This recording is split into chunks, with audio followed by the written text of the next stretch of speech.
Big Juke had a hit on Dolph head or whatnot, so 100,000 on Dolph head. After Big Juke was linked to Dolph's murder, people started talking in the streets. Was it Yodi? Would Glock strike back? It may not be pure speculation now. Glock was linked to the murder of Big Juke and the attempted assassination of Yodi, according to a recently released video. I am aware of the details. Let's get started. The streets didn't lie when the argument in Memphis became deadly. Take a look at this. Several ludicrous allegations have been made that Glock paid for Yodi's demise, and if you hadn't been hiding under a rock, you would be aware that it all started with a disagreement. The true dispute stems from a 10-year feud between Young Dolph and Gotti. Started in 2014 when the former declined a job offer from Gotti's CMG label in favor of concentrating on his own venture. That might not sound like much to some of you, but in Memphis, respect and reputation are vital. Furthermore, turning down an offer from the wrong individual could set off a chain reaction that continues for years. Adolph Thornton Jr., better known as Young Dolph, was not your typical budding rapper. This brother's Paper Route Empire label was already taking a novel approach. Speaking on Sway in the Morning in August 2014, Dolph publicly admitted that he had made the decision to decline Gotti's CMG contract. He explained that rather than joining another artist movement, he wanted to invest in himself. Tensions began to rise as the street started talking about this rejection, even though Yodi never publicly admitted that it had offended him. Marava's LaShawn Kathy Glock, in case you were wondering. He is Young Dolph's cousin and was signed to Paper Route Empire in 2017, despite the fact that this younger brother was not directly involved in the initial feud. Blood is stronger than water. Furthermore, when your family is involved, you are unavoidably included in the equation, whether you want it or not. The Memphis rap feud's problem is realizing that it's not just about wounded feelings or egos. In the ghetto, a complex web of territory, street politics, and respect dictates how commerce is conducted. The competitive environment of the Memphis rap scene, where both artists were vying for supremacy, served as the catalyst for the animosity between Young Dolph and Gotti. While Gotti had established himself as a mainstream celebrity with hits and business connections, Dolph symbolized the independent, self-made vibe that many street cats could relate to. By February 2016, the stress was going public. On Twitter, Young Dolph ridiculed Gotti, claiming that the disastrous CMG signing turned him into a hater instead of a fan. That same month, Dolph published The King of Memphis, a direct challenge to Yoti's self-proclaimed title. Anyone familiar with street politics knows that titles like King of Memphis are more than just marketing gimmicks. They represent power, influence, and respect in the community. The conflict grew more intense after CMG artist Black Youngsta was given involved. When Black Youngsta appeared in Dolph's neighborhood in March 2016 with an assault weapon after threatening him on Instagram, the whole situation became more heated. Although Yoti publicly distanced himself from these actions, he was unable to fully defuse the situation, which may be seen as endorsing the conduct. Then February 2017 came along, and things got rather serious very fast. Play With Yo is a diss song that Dolph released that contains some extremely personal attacks against Yodi. Now, diss songs are part of hip-hop culture. But talking about a man's family and personal matters goes beyond acceptable bounds. Yodi responded, "Don't beef with me. Black Young Stuff and Moneybag, you were among them, but the damage was already done, and the streets were watching." The events that followed showed how terrible this war had become. In February 2017, Young Dolph's vehicle in Charlotte, North Carolina was hit by almost 100 bullets. Now, Dolph's car was bulletproof, which is why he survived. And trust me, when I say that when you are operating a bulletproof vehicle, you are already conscious of the risk you are in. The charges against Black Youngstar and others in relation to this incident were dropped due to a lack of proof. Man, which one? What you talking about? In CIAA this year. Man, one of them had nothing to do with me. I wasn't there. Dolph was already changing and accepting that this was more than simply rap fighting, as evidenced by the tone of his voice during that Breakfast Club interview. Life or death was at stake. I just feel like I'm on a, when you value life and you got so much going on, you got so many people that count on you, like, you gotta secure the bag. When I say secure the bag, that means secure everything. Your life, you gotta secure the bag for the little kids, everybody. You know what I'm saying? So, I gotta move right. Interview 354, 413 then.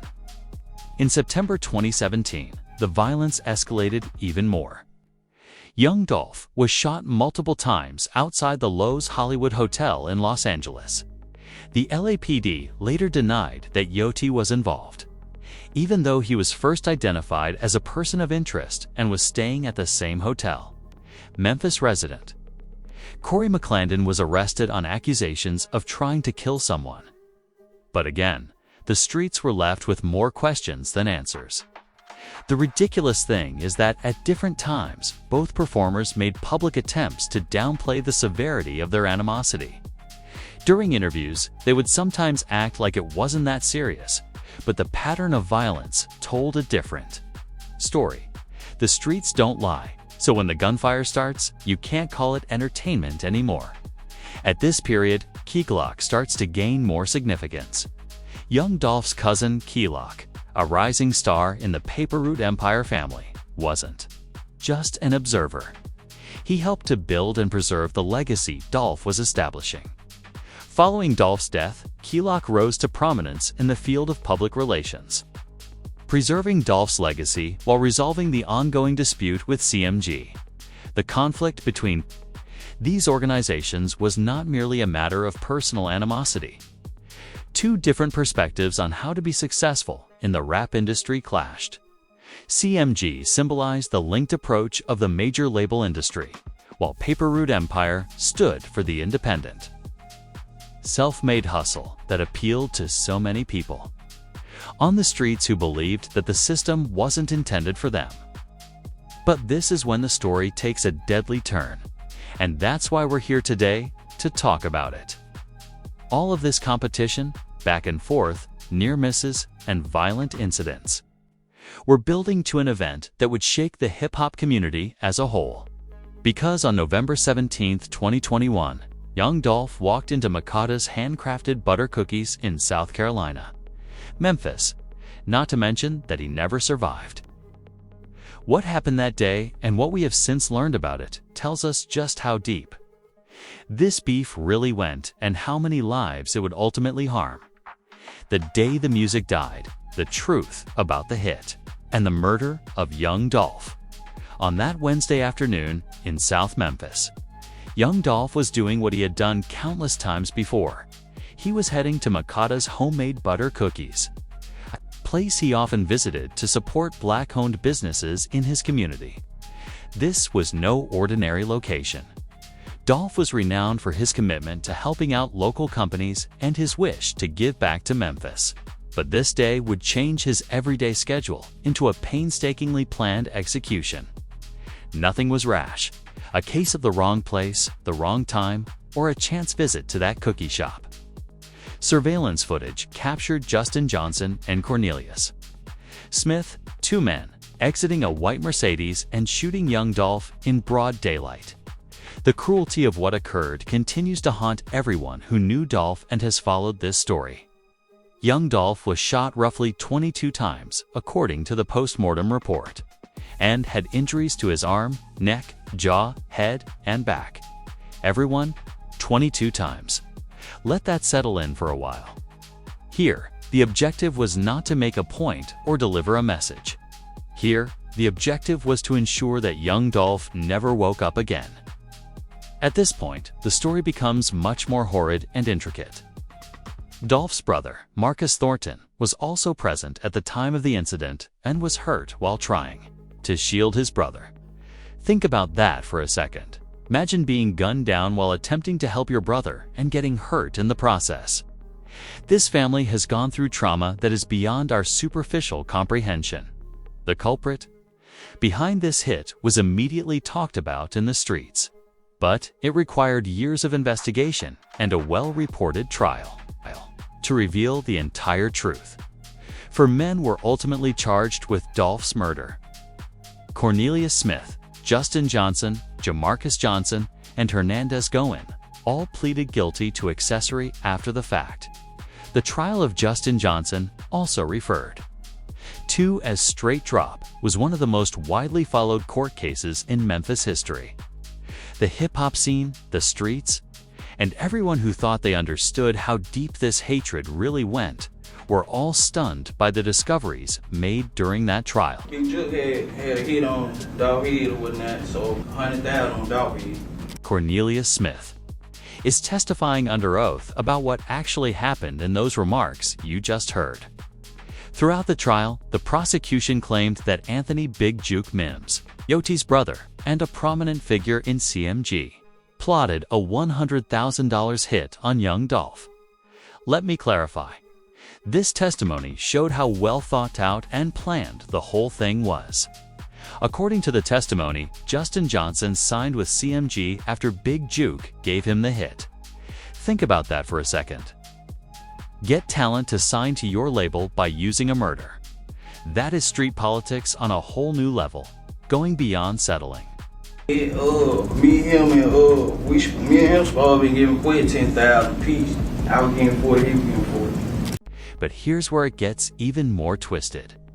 Cornelius Smith testified that he participated in the hit in order to receive a $40,000 reward, but he only received $800 before being taken into custody. $800. This man was given that for taking another. Imagine killing somebody and your reward is a PlayStation and maybe a game or two. Bowie said in the interview, "It's absolutely insane to think about someone committing murder for what amounts to pocket change when you consider the magnitude of what they did and the lives they destroyed." The prosecution presented this murder as a part of an ongoing hip-hop battle between Puri and CMG, which had been fueled by years of rivalry, hostility, and a struggle for control of the Memphis rap scene. Personal resentment was no longer the only element involved. This has to do with property, commerce, and the kind of street politics that may be deadly when egos and money are involved. After being found guilty of first-degree murder, conspiracy to commit first-degree murder, and being a felon in possession of a weapon, Justin Johnson received a life sentence. In Memphis, that's at least 51 years. Therefore, if he is currently 30 years old, he would have to be 81 years old before he could even be eligible for parole. He had lost his whole existence. Young Dolph's life has ended. Numerous families suffered as a result of what started as an argument in the workplace. At this moment, the narrative takes yet another dreadful turn. Remember Big Juke, Yoti's brother, who was allegedly behind the hit? On January 13, 2024, Anthony Big Juke Mims was shot and killed outside Perrin's Restaurant and Event Center in Memphis as he was there for a reception following a funeral. Since the incident, which was just After Dolph gets killed, Gotti's brother, Big Juke, gets killed. Did you know Big Juke? Yeah, Juke was my boy. Oh, that was your friend. Yeah, that was my boy. Action to Big Juke's death highlights the neighborhood's overall impact and the interconnectedness of the Southern rap community. Big Juke warned about being watchful in his last Instagram post the day before he died. Instead of confronting you, they prefer to snake you. Be alert as well. Stay alive. Keep your back to yourself at all times. The streets immediately started to flood. Was Big Juke killed in retaliation for Young Dolph's death? Did it have anything to do with the testimony that connected him to the hit during the trial? Or was it another thing? Totally, when it comes to street justice, the official and street narratives can sometimes diverge, despite the police having no formal relationship. So, what part does Glock play in this? Throughout this tragic tale, Key Glock has been dealing with the loss of his mentor, his cousin, and the man who first introduced him to the rap industry. Because I was in Las Vegas last year when he passed, and I was in Las Vegas again this year, and it's like, it's crazy. How are you feeling, man, a year later? Ain't nothing changed. I can't just get over the feeling. Like, it is what it is. It's stuck with me, but I'll be out. You can hear the pain in Key Glock's voice when he talks about losing Dolph. This was more than business to him. Family was involved. Key Glock has consistently paid tribute to Dolph, both musically and personally. In addition to getting a tattoo of him and discussing carrying on the Paper Route Empire lineage. However, Keegan Glock also had to deal with seeing people show fake affection after Dolph. I feel like that's kind of what happened with Dolph, where you saw like, there was just all of a sudden everybody was a Young Dolph fan. You know what I'm saying? Man, that's just a normal thing when death occurs. It's just like, I ain't gonna say it's wrong to show love, but if it ain't genuine, why do it? Like, if it ain't real, like, you know what I'm saying? So everybody know, like I know, like you know, then bro like that. There is real discourse there. How often do we see people who didn't recognize someone while they were alive express their affection for them after they've died? Key Glock had every right to criticize that phony affection. Released in January 2022, Key Glock's Already Too Yodi disc explicitly targeted Yodi and continued the previous feud even after Dolph's death. Some questioned whether he should keep up the feud, but Key Glock saw it as a means of preserving his family's reputation and guaranteeing Dolph's name would endure. The impact of Young Dolph's death went far beyond Memphis or even hip-hop. Don't say that when we egging on the beat. The whole world never say that when they egging on the beat. When everybody put on a song, everybody egging out, nobody don't be saying it. Buzzy made a strong argument regarding how we're skilled fans. As fans and the media, we usually encourage rivalry without taking the real consequences into account. We're looking for the drama. What we want are the diss tunes. We want to enjoy ourselves, but we don't want to deal with the fallout and Key Glock's ascension when it becomes deadly.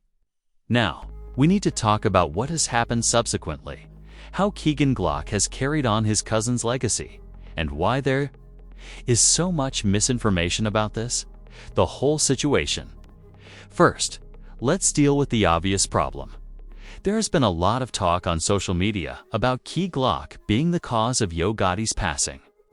Considering all of the study, court testimony, and verified material that is currently accessible, it appears that this claim is completely false and misleading. There is no credible proof, court documents, witness accounts, or credible news outlets to back up this story. Yes, we have a ton of documents. It's almost the opposite. Asserts that Big Juke, Yodi's brother, struck Young Dolph. After Dolph's death, Key Glock rose to prominence within Paper Route Empire. But he did so while balancing bereavement, street politics, and the constant need to maintain a legacy founded on independence and honesty. It's challenging to be in that position, especially if you're still a young artist trying to establish your own identity. The response of Keith Glock to each of this has been to honor Dolph's legacy and focus on his compositions.